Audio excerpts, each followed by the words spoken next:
There are books that tell stories, and there are books that change the way we see the world. Dante's Divine Comedy is one of them, but it can also be one of the hardest books to read. That's why this channel exists.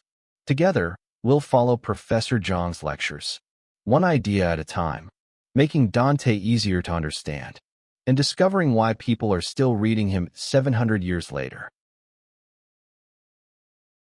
If heaven is perfect, why does Dante describe different levels? Think about that for a moment. Because if one person is higher than another, doesn't that mean someone has more happiness? And if that's true, can heaven really be perfect?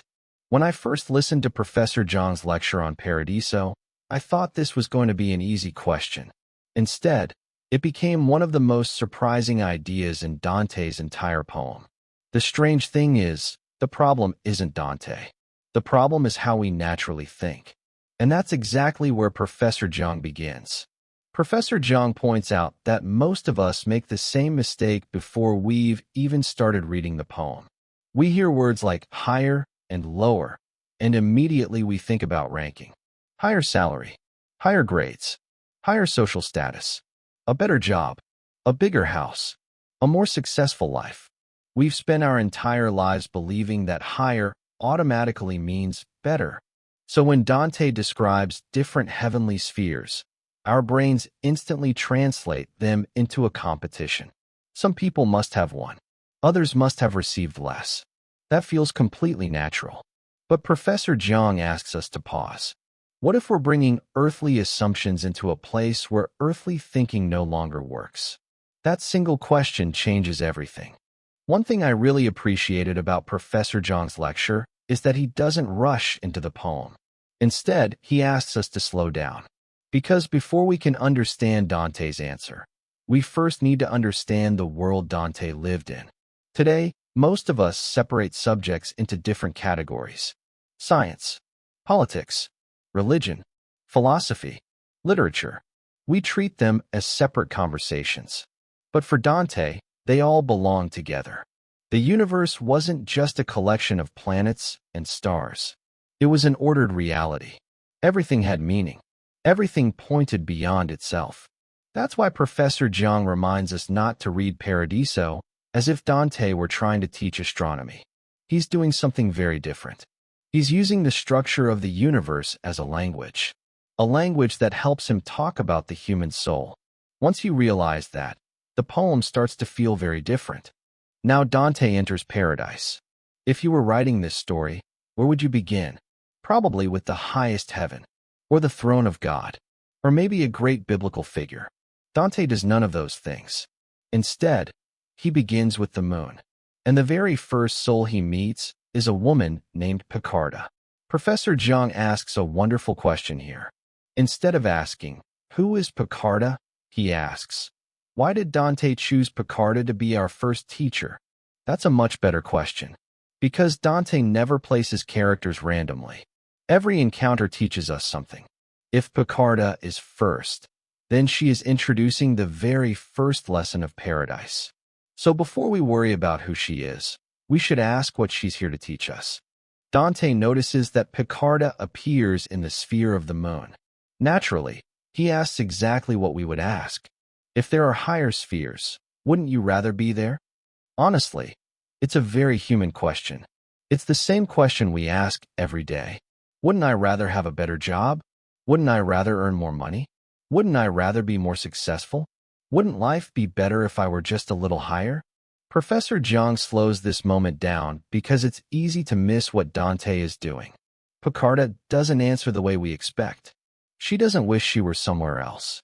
She doesn't envy anyone. She doesn't feel forgotten. She simply says she is completely happy.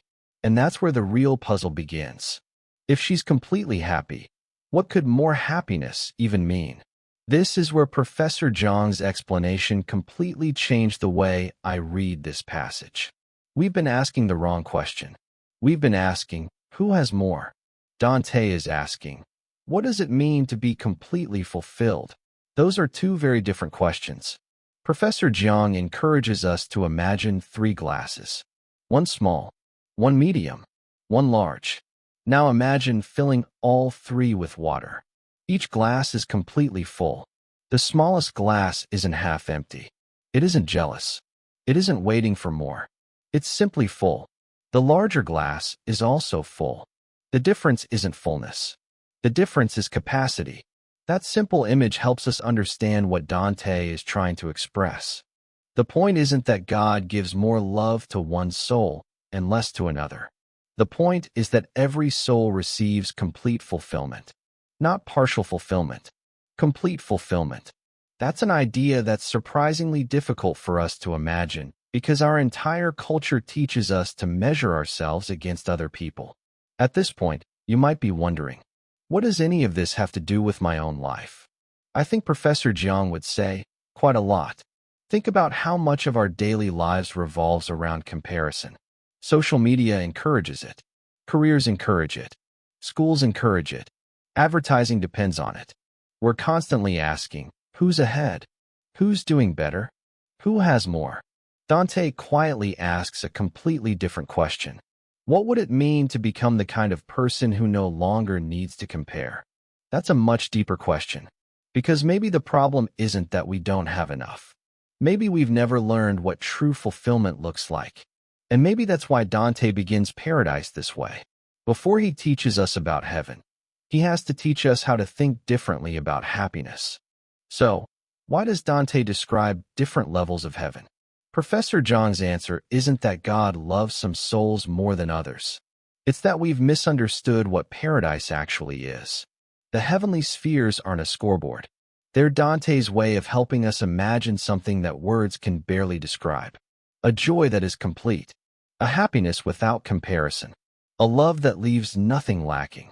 And before Dante takes us any deeper into paradise, he wants us to leave one habit behind. The habit of measuring our happiness against someone else's.